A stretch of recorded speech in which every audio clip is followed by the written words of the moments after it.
Ez inakera Gazi Venk Sotuna Neçirvan Barzani.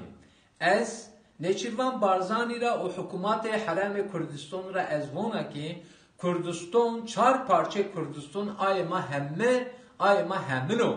Kürdistan ay şari Kürdistaniyo.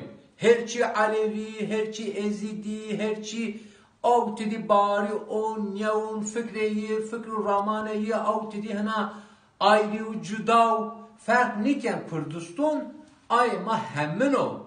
Yani 50 milyon şari Kürdistano en velat ayma o ay şari Kürdistaniyo. Yani velati Kürdistan gredai yo parti, gredai yo rehistik, gredai yo sazi, gredai yo lider niyo. Yani velati Kürdistan, arde Kürdistan mavaş ki yani yo mülkiyet niyo. Tibir bin mülkiyet khod, tibir bin tapu khod, tivaj inaka ay mino.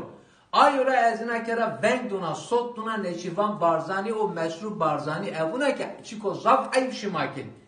Şimar nikwen. Çiko zaf ayıp şimakin. Havjen niken.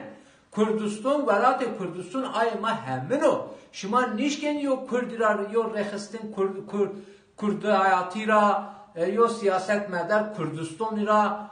Şimar nişken vajin velat-ı Kürdistan, arde Kürdistan terk bikirin. Küçük çıra otur vat yani.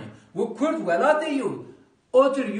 Otur yo mehek ma çinma. Bu şarkura insanın kura mavaş ki Kürdistan, arde Kürdistan terk bik. Ma komira mavun arde Kürdistan terk bik. Ma eşkin komira otur vaş. En süfez ma en vatema ma gerab komira mavaş. Ma devlete Türk ravaş. Belki devlete Türk omya koda Kürdistan, velat Kürdistan erişken. Velat ma hovmara guret. Tü devlete Türk ra tü nivun velat emir terk bik.